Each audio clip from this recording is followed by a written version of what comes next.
வணக்கம். ஓபிஎஸ் எதிர்பார்த்தபடியே திமுகவில் சேர்ந்திருக்காரு. சேருவதற்கு முன்பாக அவர் என்னென்னலாம் கண்டிஷன் போட்டிருக்காரு அப்படிங்கிறது ஒவ்வொன்றா வெளியில் வர ஆரம்பிச்சிருக்கு. முக்கியமாக அவர் எதிர்பார்க்குறது அவருடைய மகனுக்கான ராஜ்யசபா சீட்டு. அந்த சீட்டு கொடுக்காட்டி கூட அடுத்த கட்டமாக திமுக ஆட்சிக்கு வரும்போது பெரிய அளவில் மகனுக்கு இம்பார்ட்டன்ஸ் கொடுக்கணும் அப்படின்னு கேட்டிருக்காரு. தன்னை முன்னிலைப்படுத்துவதை விட தன்னுடைய மகனை முன்னிலைப்படுத்தணும் என்பது அரசியல் இல்லை அப்படிங்கிற முடிவுக்கு ஓபிஎஸ் வந்துட்டாருன்னு சொல்கிறாங்க. இன்னொன்று அவர் கொஞ்ச நாளைக்கு முன்னாடி வரலும் திமுகவில் சேர்ற எண்ணத்தில் இல்லை.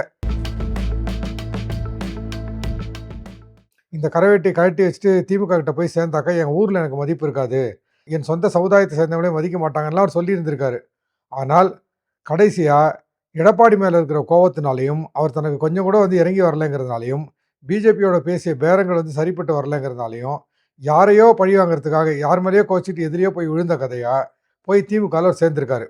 இரட்டை இலை சின்னத்தை பொறுத்தவரையிலும் எம்ஜிஆர் என்ற புரட்சி தலைவர் என்ற பேரை பொறுத்தவரையிலும் அந்த கட்சிக்கோ அந்த இதுக்கோ துரோகம் பண்ணிட்டு இல்லை அந்த கட்சியிலேருந்து மாறுபட்ட கருத்து கொண்டு வேறு கட்சிக்கு போய் சேர்றவங்க போய் இருக்கலாம், ஜெயிக்கலாம், போராடலாம், எல்லாமே பண்ணலாம். ஆனால் ஓபிஎஸ் மாதிரி ஒரு முதல்வர் பதவியெல்லாம் வகிச்சுட்டு ஒரு கட்சியினுடைய ஒருங்கிணைப்பாளர் அப்படின்ற பதவியெல்லாம் இருந்துட்டு எந்த கட்சியை எம்ஜிஆர் மிக கடுமையாக எதிர்த்தாரோ, எந்த கட்சியை தன்னுடைய ஜென்ம எதிரியாக சொல்லி கொண்டிருந்தாரோ, எந்த கட்சியை ஜெயலலிதாலாம் தீய சக்தின்னு திரும்ப திரும்ப சொன்னாங்களோ அந்த கட்சியோட போய் ஓபிஎஸ் போய் சேர்றதுங்கிறது ஓபிஎஸ்ஸால் லாபம் அடைந்து பணத்தாலேயோ இல்லை வேறு வகையிலேயே லாபம் அடைந்த ஒரு சிலரை தவிர பொதுவாக ஓபிஎஸ்க்கு ஓட்டு போட்ட மக்கள் என்ன நினைப்பாங்கன்னா, நிச்சயமாக நம்ம சமுதாயத்தை சேர்ந்த இவரால் அதிமுகவுக்கு அவமானம், புரட்சி தலைவருக்கு துரோகம், புரட்சி தலைவிக்கு துரோகம், ரெட்டை இலைக்கு துரோகம் அப்படின்னு தான் நினைப்பாங்களே தவிர ஓபிஎஸ் சொல்கிறாருன்றதுக்காக அவர் பின்னாடிலாம் போய் அவர் ஓட்டெல்லாம் போட மாட்டாங்க. அவருக்கு முன்பாகவே திமுகவுக்கு போய் அங்கே ஒரு சீட்டை பிடிச்சி ஓரளவுக்கு வளர்ச்சிக்கான வாய்ப்புகளை எதிர்நோக்கி கொண்டிருக்கின்ற தங்க தமிழ்ச்செல்வன் மாதிரி ஆட்கள் இருக்காங்கல்ல.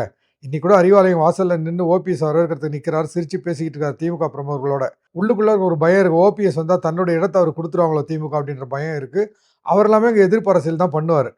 ஏன்னா ஓபிஎஸ் சேரலாம் அப்படின்ற யூகங்கள் வந்த பிறகு ஒரு 4-5 நாளைக்கு முன்னாடி கூட ஒரு இடத்துல அவர் கேட்கும்போது வரட்டுமே ரொம்ப நல்லது தானேன்னு சொல்கிறாரே தவிர அந்த முகத்தை சுரத்தே இல்லை அவருக்கு. ஓபிஎஸ் வர்றது அவர் விரும்பலை அப்படிங்கிறது தான். தனிக்காட்டு ராஜாவா அந்த தென் மாநிலங்களில் அந்த பக்கம் தேனி, போடி, பெரியகுளம் பகுதிகளில் ஆட்சி செலுத்திக்கிட்டு இருந்த தங்க தமிழ்ச்செல்வன் மீண்டும் தன்னுடைய செல்வாக்கு கஷ்டப்பட்டு வாங்கிய செல்வாக்கு குறையும் அப்படின்ற ஒரு பயத்தில் இருக்கார். போயஸ் கார்டனில் இருந்து வெளியில் இருக்க அதிமுக செல்வாக்கு செலுத்தி கொண்டிருந்த மிகச்சிலரில் சசிகலா கொடுத்து தினகரனும் வருவார்.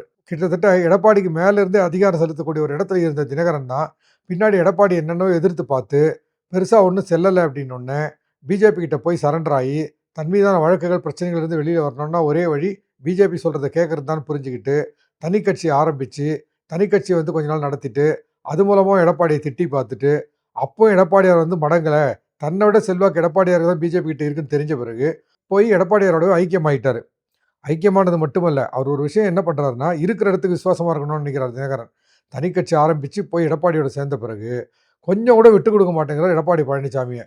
அவர் தான் பெஸ்ட்டு, அவர் தான் கரெக்டு, அவர் எடுக்கிற முடிவு தான் சரின்னு சொல்கிறாரே தவிர எங்கேயுமே ஓபிஎஸ் பண்ணது ரைட்டுன்னு சொல்ல.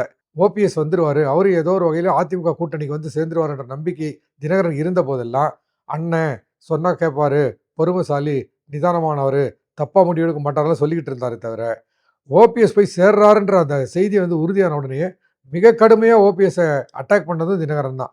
சசிகலாவே கூட 1000 விமர்சனங்கள் இருக்குது. ஜெயலலிதா தப்பாக கைட் பண்ணது அவங்க தான், ஜெயலலிதா சிறைக்கு போனது காரணமே அவங்க தான், எல்லா தவறுகளும் ஜெயலலிதா மட்டும் பண்ணல, சசிகலா சேர்ந்து பண்ண தப்புகளுக்கும் சேர்த்து தான் பொறுப்பேற்றுக்கிட்டாங்கன்ற எல்லாமே இருந்தாலும் கூட தனி கட்சி ஆரம்பிக்க போகிறேன்னு சொல்கிறாங்க.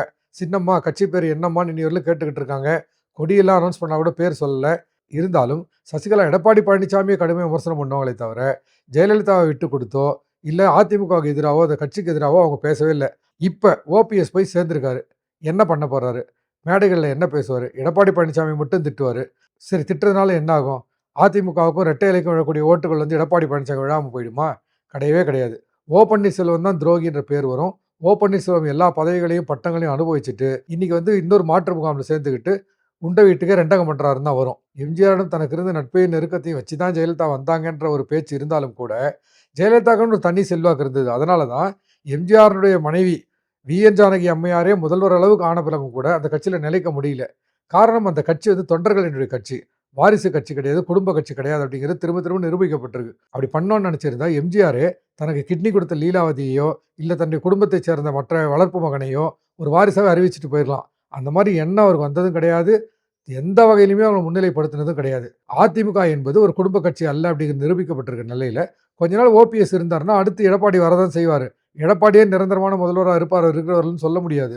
அதிமுகவோட நாளைக்கு இன்னொரு எமர்ஜ் ஆயி ஒரு நல்ல பவர்ஃபுல் தலைவர் வந்தா, எடப்பாடிக்கு அப்புறம் வேற ஒருத்தர் வரலாம். நாளைக்கு எடப்பாடியும் தன்னுடைய மகனையோ, இவன் குற்றம் சாட்டுற மாரி சம்பந்தியோ, வேற யாரையோ கொண்டு வந்து இந்த கட்சியில நுழைச்சு, அவங்களுக்கு ஒரு பதவி வாங்கி குடுத்து, அவங்கள தனக்கு அப்புறம் இதனுடைய தலைமை பதவிக்கு வர வைக்கணும்னு நினைக்கும்போது தான் குற்றச்சாட்டு வருமே தவிர, பன்னீர்செல்வம் இருக்கலாம், எடப்பாடி பழனிசாமி இருக்கலாம், இன்னொரு செல்வாக்கான வேற தலைவர் கூட அதிமுக தலைவராக இருக்கலாம், முதல்வராகவும் வரலாம். ஆனால் தொடர்ந்து ஒரு குடும்பம் மட்டுமே வந்து ஆட்சி செய்து கொண்டிருக்கின்ற மேல்மட்ட பதவிகள் இருக்கின்ற திமுகல போயிட்டு, இவர் வந்து எடப்பாடி என் பதவிய பிடுங்கிட்டாருன்னு பன்னீர்செல்வம் சொன்னார்ன்னா, அது எப்படி எடுபடும்?